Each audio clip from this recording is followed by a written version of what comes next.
சிம்பிளா, ஈஸியா பட்டி சப்தா எப்படி பண்றதுன்னு பார்க்கலாம். இது வந்து பார்த்தீங்க அப்படின்னா, பெங்காலி ஸ்பெஷல்னு சொல்லலாம். எல்லா ஃபெஸ்டிவலுக்குமே வந்து ஒரு 10லிருந்து 20 நிமிஷத்துக்குள்ள பண்ணிறலாம். இல்ல அப்படின்னா, குழந்தைகளுக்கு ஈவினிங் ஸ்நாக்ஸா குடுக்கலாம். நம்ம காலையில வந்து ஸ்நாக்ஸ் பாக்ஸ்ல கூட நீங்க குடுத்து விடலாம். ரொம்பவே சாஃப்ட்டாவும் இருக்கும். ஹெல்தியானது கூட. ஆயில் வந்து ரொம்ப குறைவா தான் யூஸ் பண்ணுவோம். இதுக்கு 1 கப் அரிசி மாவு, 1/4 கப் மைதா இல்ல கோதும மாவு, அதுக்கப்புறம் பவுடர் சுகர், கொஞ்சம் ஏலக்காய் பொடி போட்டு நல்லா மிக்ஸ் பண்ணுங்க. பவுடர் சுகருக்கு பதிலா நீங்க வெல்லம் கூட போட்டுக்கலாம். இப்போ ரவை, அது ஒரு 4 டேபிள் ஸ்பூன். ரவை இல்லனாலும் நீங்க ஸ்கிப் பண்ணிருங்க. ஒண்ணும் பிரச்சனை இல்ல. இப்போ தேவையான அளவு தண்ணி இல்லன்னா பால் ஊத்திட்டு, ஓரளவுக்கு நல்ல ஒரு தின்னான மாவு மாதிரி நம்ம கொண்டு வரணும். அதே சமயம் நீங்க ரவா தோசைக்கு மாதிரியெல்லாம் கரைச்சிடக்கூடாது.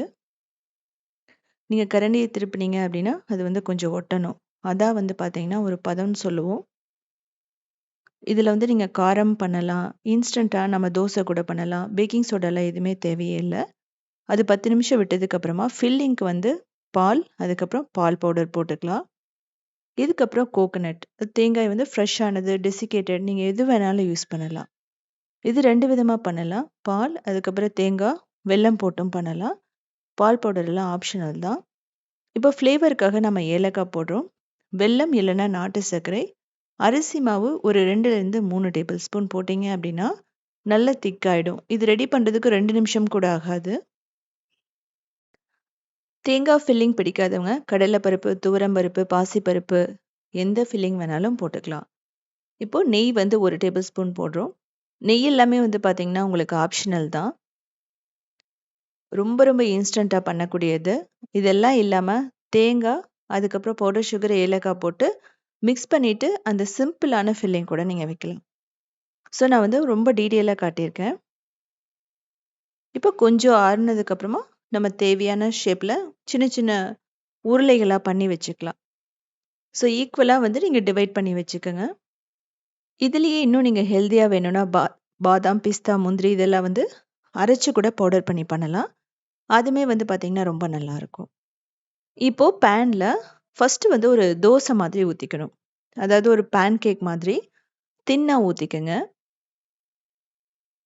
இதுக்கப்புறமா ஒரே ஒரு டீஸ்பூன் ஆயில் மட்டும் ஊத்திட்டு, மூடி ஒரு 3 நிமிஷம் இல்லன்னா 2 நிமிஷம் அவ்வளோதான். 2 பக்க சைடுமே நல்லா வெந்துரும்.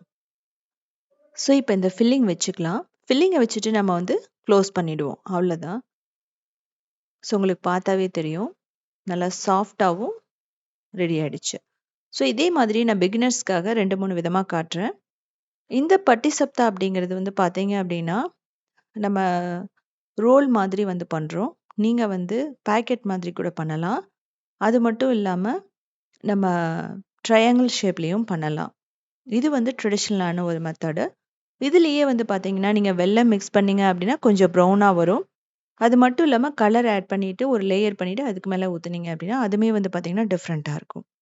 உங்களுக்கு என்ன கிரியேட்டிவிட்டி தோணுதோ, அதே மாரி நீங்க பண்ணிக்கலாம். பாருங்க. நான்ஸ்டிக்கா இருக்கும்போது உங்களுக்கு ஈஸியா வந்துடும். இதே மாதிரி சிம்பிளான, யூனிக்கான ரெசிபீஸ் வேணும் அப்படின்னா, நீங்க உத்தமி கிச்சன ஃபாலோ பண்ணலாம்.